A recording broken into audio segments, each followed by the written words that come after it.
Bonjour à tous et toutes et bienvenue dans le podcast de l'agence Toonet. Je m'appelle Georges, je suis expert web depuis plus de 30 ans et aujourd'hui le sujet numérique que nous allons voir ensemble est le choix difficile, alors pas tant que ça mais on va le voir, mais entre est-ce que je prends un CMS, un Content Manager System pour mon site web où je pars plutôt sur un développement personnel, de zéro pour faire mon site web. Donc ça effectivement c'est l'une des premières décisions à prendre. Et nous allons voir ça dans ce podcast de Toonet. Avant de commencer, bien merci aux gens qui écoutent cette émission au format podcast ou qui la regardent sur YouTube. Quel que soit le choix que vous faites, vous avez fait le bon choix. Et merci de suivre cette émission. N'hésitez pas à vous abonner pour suivre l'actualité digitale. Alors nous allons traiter ce sujet en trois parties. Une première, c'est les avantages et inconvénients du développement personnel et celui des CMS. Nous allons faire plutôt un focus, nous concentrer sur quand opter pour un développement personnalisé. Et nous finirons effectivement par une série d'exemples dans quel cas prendre plutôt un SMS et dans quel autre cas partir sur un développement personnel. Donc on va commencer effectivement sur l'avantage et inconvénient du développement personnel. Les quatre avantages, c'est d'abord la flexibilité totale. Quand vous faites un développement personnalisé, ça veut dire que vous n'utilisez pas de CMS, vous partez vraiment de la base d'un site web. Le développement personnalisé, effectivement, offre une flexibilité illimitée pour créer des fonctionnalités et des designs uniques, adaptés à vos besoins. Donc ça, effectivement, c'est d'un des très grands avantages de partir de zéro. Le second avantage, c'est la performance optimisée. Un site développé sur mesure peut être optimisé pour une performance maximale parce que, vous allez développer juste ce que vous avez besoin. Il y a beaucoup, si vous n'avez pas, il n'y a pas de code supplémentaire pour des fonctionnalités qui vont être inutiles. Souvent, ce qui arrive, c'est qu'un CMS, on utilise 20% des fonctionnalités, 80% on ne les utilise pas. Ou sinon, effectivement, on est obligé d'installer des modules supplémentaires qui embarquent encore plus de code. Est-ce qu'ils sont compatibles, incompatibles ou autres, etc. Ça, ce problème-là, il n'existe pas si vous partez avec un développement personnalisé. L'autre avantage aussi, c'est la sécurité renforcée. Avec un développement personnalisé, vous avez un contrôle total sur les mesures de sécurité à mettre en place. Et tout ça, ça réduit effectivement les vulnérabilités. Le problème, et on s'en rend pas compte, mais les CMS, le fait d'ajouter des modules et des modules, donc des frameworks, du code sur du code et autres, etc., ça ouvre de plus en plus de vulnérabilités. Et ce qui veut dire que quand on a un CMS, minimum mensuellement, on est obligé de faire des mises à jour, beaucoup de mises à jour de sécurité, justement pour patcher énormément de code. Et ce que je dis, c'est que souvent, on embarque des bibliothèques de code, c'est comme une bibliothèque avec énormément effectivement de fichiers. Et en fait, sur cette bibliothèque-là, en fait, on n'utilise que deux fichiers et une grande partie des fichiers, on ne les utilise pas, mais on est quand même obligé de mettre à jour parce que on est obligé de mettre à jour la bibliothèque en entier. Et donc ça demande beaucoup d'efforts. Le dernier avantage du développement personnalisé, c'est la scalabilité.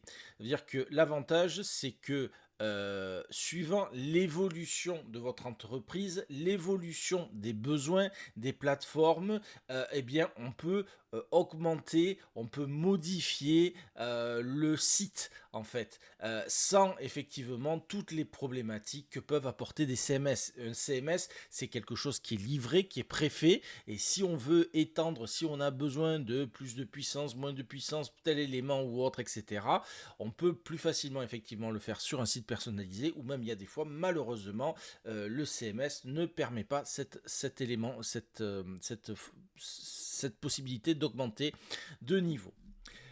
Voyons quand même, hein, les inconvénients. Le premier, bien, c'est les coûts élevés, hein. Ben oui, le développement personnalisé peut être coûteux en raison du temps et des compétences nécessaires pour créer un site web. Alors après, c'est comme tout. Est-ce que vous passez par une agence comme Toonnet?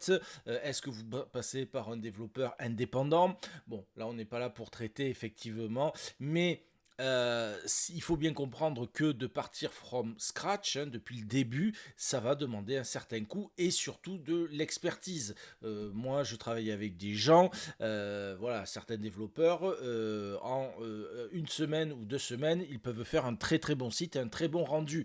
Mais effectivement, ce sont des experts, ce sont des gens comme moi qui ont plus même 20 ans ou 30 ans de métier comme moi. Et donc, effectivement, ils ont un certain coût, mais le travail est bien fait, rapidement fait, puisque ben, on connaît déjà les librairies à utiliser, on a déjà une idée un peu de l'architecture du site tel qu'on va la monter. Donc ça, c'est l'avantage aussi de passer par de l'expertise et autres, etc. Mais ça, peut-être on fera un autre podcast sur comment choisir son prestataire de service ou son agence. Un des inconvénients, bien, c'est le temps de développement, hein. La création d'un site personnel prend plus de temps que l'utilisation d'un CMS, ce qui va, on pourrait dire, retarder le lancement. Mais c'est sûr que un CMS, un site standard, très rapidement, moi je vois en 2 jours, effectivement, je peux facilement vous lancer un site avec un CMS, avec le template, avec tout le paramétrage et autres, etc. Voilà, 2 jours, 3 jours, voilà, on met en place un peu le contenu ou autre, etc. Ça peut aller très vite, hein, avec un CMS. Ça, c'est vrai que ben, le temps de développement pour quelque chose de personnalisé, eh bien, ça va vous prendre 1 mois, 2 mois, 3 mois, 4 mois, suivant le projet que vous souhaitez lancer. Et après, un des inconvénients, bien, c'est la maintenance continue, hein. Bon, alors la maintenance, on va dire, c'est obligatoire, hein, même pour les CMS, mais c'est vrai qu'effectivement, la maintenance et les mises à jour nécessitent des compétences techniques, ce qui implique des coûts supplémentaires pour engager des développeurs et avoir des personnes effectivement capables de vous maintenir votre site. Ça, tout le monde ne pourra pas le faire. Ça va dépendre de la documentation, ça va dépendre de l'architecture. Si tout a été bien fait, oui, effectivement, vous pourrez peut-être trouver des prestataires qui seront peut-être moins chers ou qui vous accompagneront dans le développement et dans le suivi de votre applicatif. Ça, c'est quelque chose auquel il faut faire très attention aussi. Mais c'est vrai que par rapport à un CMS ou mettre à jour des modules, tout le monde est capable de le faire. Là, effectivement, du développement personnalisé, ça demande quand même des compétences techniques.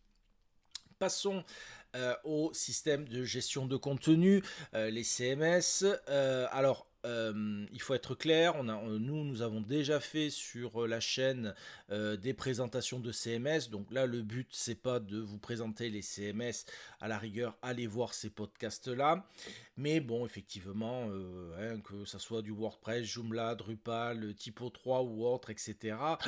Effectivement, ce sont des plateformes qui sont prêtes à l'emploi. Alors, quels sont les avantages? Un, ben, c'est la facilité d'utilisation. Les CMS sont conçus pour être utilisés par des non-développeurs avec des interfaces intuitives et des éditeurs WYSIWYG, hein. WYSIWYG, c'est what you see is what you get, hein. Ce que vous voyez, c'est ce que vous avez normalement sur votre site. Donc ça, c'est vrai qu'effectivement, c'est pour ça, hein, que moi je vois avec le temps. Au début, je ne faisais que des sites de développement from scratch, hein.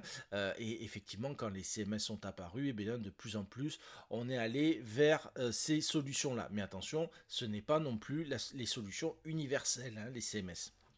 Ils vont répondre effectivement à allez, 80% de 70-80% des demandes du marché. Mais il y a une partie où on est obligé de passer par du développement. L'autre avantage, c'est la rapidité de déploiement, hein. Un site web peut être mis en ligne rapidement grâce à des thèmes, grâce à des plugins qui sont déjà prêts à l'emploi. Donc ça, c'est un des très gros avantages des CMS. L'autre avantage, c'est la communauté et le support. Il y a les sites web, il y a les forums, il y a les tutos, il y a les vidéos. Donc effectivement, en général, les CMS ont une vaste communauté. Il y a beaucoup de ressources en ligne avec des manuels ou autres, etc. Donc c'est vrai que on va trouver une aide précieuse, hein, en cas de problème grâce aux communautés des différents CMS. Et après, bien l'avantage, ben oui, c'est le coût réduit, l'utilisation d'un CMS. En plus, s'il est open source, alors Open source, ça ne veut pas dire que tout est gratuit, hein, ça n'existe pas, hein, le tout gratuit, mais effectivement, vous n'avez pas besoin de payer de licence ou autre, etc., de logiciels propriétaires. Bon, hein, il y a quand même la mise en place, mettre en place les templates, les plugins, l'hébergement ou autre, etc.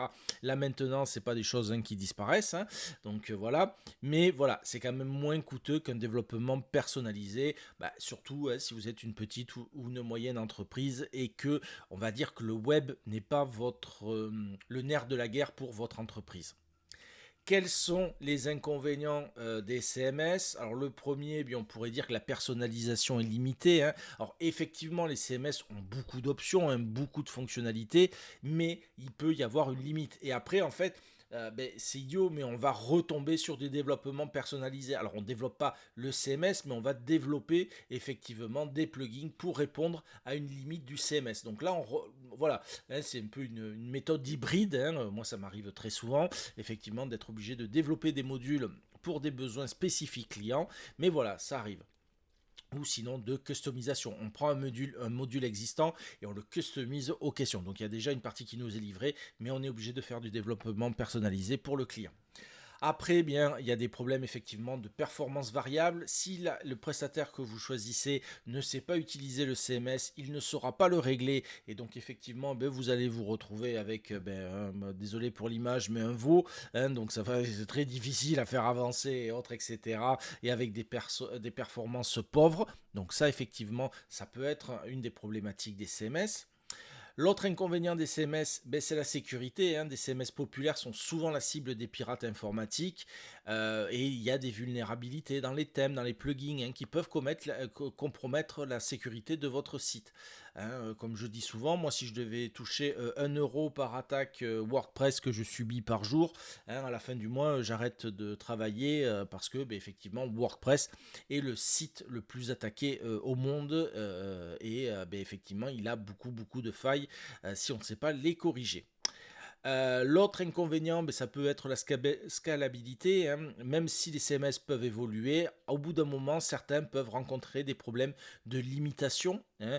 Et donc, ben, effectivement, des sites très complexes ou des sites à fort trafic, on peut tomber sur des limitations où bien il pourra plus recevoir autant de visiteurs ou certaines options ou fonctionnalités, elles mettront 1 minute pour fonctionner, ce qui n'est pas normal pour du web et autres, etc. Donc effectivement, ce problème de scalabilité, on peut y tomber très rapidement dessus et ça peut être effectivement aussi un inconvénient des CMS.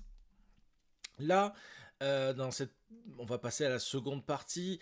Je voudrais surtout effectivement faire un focus sur ben, quand faut-il opter pour un développement personnalisé. Donc, le premier point, effectivement, hein, c'est que quand on a vraiment des besoins spécifiques et des fonctionnalités uniques, si vraiment votre projet nécessite des fonctionnalités spécifiques ou une intégration complexe, hein, avec d'autres outils tiers, hein, d'autres plateformes ou autres, ben, effectivement, le développement personnalisé est souvent la meilleure solution. Ça sert à rien d'essayer de prendre un CMS et de mettre en place des choses qui vont être un peu bancales. Il vaut mieux contrôler de A à Z tous les éléments qui vont être mis et au moins d'avoir quelque chose qui réponde vraiment à votre besoin ou tout au moins que l'expérience utilisateur que vous voulez apporter vous puissiez la maîtriser de A à Z parce qu'elle n'est pas disponible par rapport à un CMS et vous n'aurez pas les limitations des plugins ou être dépendant effectivement d'un développeur de plugins. Souvent, par exemple, ils peuvent être en Inde ou peuvent être ailleurs. Enfin voilà. Donc, si vraiment vous avez une application web complexe avec des fonctionnalités interactives avancées, si vous avez des systèmes de gestion de contenu spécifiques à l'entreprise, par exemple, vous pouvez être comptable, vous pouvez faire effectivement de la RH ou autre, ou ce genre de choses. Donc, vous avez effectivement, vous voulez créer des processus de validation avec vos clients, des processus de suivi ou autre, etc. Bien ça, tout ça, s'il y a des fonctionnalités et des interactivités avec vos clients, bien ça n'existe pas en plugin et il vaut mieux effectivement faire un développement personnalisé, hein, vraiment des portails clients ou intranet. Moi j'en ai fait beaucoup en RH ou en comptabilité ou autre, etc. Bien ça effectivement c'est plutôt du développement from scratch. Après, voilà, moi, il m'est arrivé d'avoir certains projets où d'un côté, on utilisait un CMS pour la partie, on va dire, publique du site, mais par contre, un site dédié, développé à la main pour effectivement répondre à ces besoins spécifiques. Au niveau des performances et scalabilité, effectivement, si vous avez besoin de performances optimales et une scalabilité élevée, bien oui, effectivement, on va plutôt aller vers du développement personnalisé. Je le répète, on enlève la surcharge du code, plutôt pratiquement 80% hein, du code est inutile que l'on trouve dans les CMS, et un site vraiment développé sur mesure avec un petit cœur qui répond rapidement, optimisé, et vous aurez des performances maximales et une meilleure gestion des ressources. Donc effectivement, pour des sites web à fort trafic nécessitant une gestion efficace, ouais, des ressources serveurs, oui, là vous allez avoir une Ferrari et vous n'allez pas avoir un gros veau. Voilà. Si vraiment vous avez besoin d'applications web nécessitant des temps de réponse très rapides et une haute disponibilité, hein, que ça doit répondre en moins de 2 secondes ou autre, etc., et que vous ne savez pas régler le CMS ou que vous êtes sur des machines dédiées ou autres, etc., oui, effectivement, les développements personnalisés sont quand même très importants. Et effectivement, tous les projets qui prévoient une croissance rapide du nombre d'utilisateurs ou des volumes de données, comme je l'expliquais, un CMS, vous pouvez vous retrouver bloqué. Alors que là, utiliser du cloud, utiliser la scalabilité d'une plateforme, vous allez pouvoir le faire avec du développement personnalisé. L'autre événement, effectivement, l'autre élément, hein, c'est vraiment la sécurité renforcée, hein. Donc si vous traitez des données sensibles comme des données médicales par exemple, confidentielles qui peuvent nécessiter des mesures de sécurité. Moi j'ai travaillé dans le monde médical, effectivement, oui, il y a beaucoup de normes, il y a beaucoup de choses à mettre en place pour sécuriser les données. Le développement personnalisé, pareil, et il est beaucoup plus robuste que beaucoup de CMS standards. Donc voilà, ça vous permet de plus facilement mettre en place des protocoles de sécurité spécifiques, de minimiser les risques liés aux vulnérabilités. Pareil des CMS, hein, je refais pas le speech sur WordPress. Donc effectivement des exemples des sites de e-commerce électronique manipulant des informations de paiement. Bon normalement il ne faut pas le faire, hein, mais il y a certains sites effectivement qui conservent des données de paiement bancaire. Donc ça il vaut mieux avoir des développements spécifiques, des applications web traitant de données personnelles sensibles, hein, je le répète, applications de santé ou même de la finance, hein, ça aussi. Effectivement, si vous devez être un site vraiment full GDPR ou HIP2A, voilà, tout ça, c'est vrai que avoir des sites développés à la main, c'est plus simple de répondre à ces niveaux de sécurité. L'autre avantage, c'est le contrôle total sur le design et l'expérience utilisateur. Souvent, on peut avoir des clients qui sont, on va dire, frustrés parce que le CMS est plutôt limité ou autre, etc. au niveau des templates. Donc c'est sûr que si vous voulez vraiment un contrôle total sur le design, sur l'interface utilisateur, l'UI, sur l'expérience utilisateur, l'UX, oui, le développement personnalisé est idéal. Hein, donc ça va vraiment vous différencier du client ou sinon vraiment donner un élément visuel qui va mettre votre marque en avant. Donc voilà, si vous avez vraiment des designs innovants ou des interfaces utilisateurs complexes, vous voulez mettre par exemple un configurateur, ce genre de choses, des visualisations 3D ou ce genre de choses, oui effectivement le développement personnalisé est pas mal par rapport à ça. Donc voilà, ça c'est aussi un des avantages du développement personnalisé.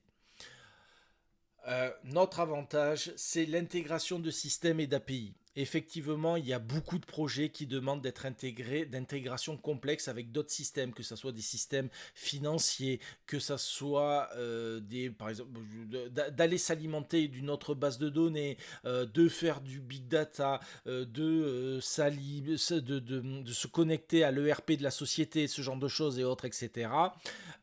Bon, eh bien, ou le CRM, enfin voilà, eh bien ça effectivement, le développement personnalisé est fait pour ça, hein. Vraiment, si vous avez des connexions à des services tiers via des API spécifiques, le plugin n'existera peut-être pas forcément, et surtout, vous êtes capable de le maîtriser. Alors, il y a des fois, vous tomberez peut-être sur le plugin. Le problème, il est là, c'est que c'est pas vous qui le développez, vous le maîtrisez pas, ça pose des questions de sécurité. Donc voilà, il y a des fois, ben, il vaut mieux passer par du développement personnalisé pour tout contrôler de A à Z. Le dernier point qui est très très très très important, alors bon là on fait pas de la gestion de projet et autres, etc.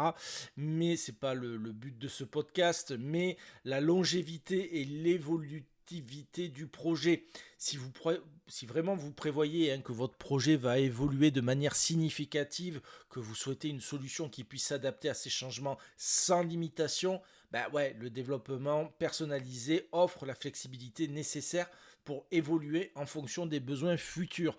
Alors, il faut être clair, hein, il va falloir faire très attention à l'architecte, aux gens avec qui vous travaillez, la documentation, la ligne de développement et autres, etc., les tests, toutes ces choses-là, voilà. Mais par contre, si vous faites tout ça dans les règles de l'art, ben oui, effectivement, vous allez pouvoir suivre, vous allez pouvoir faire évoluer correctement votre projet dans le temps, et ça va être effectivement une solution pérenne.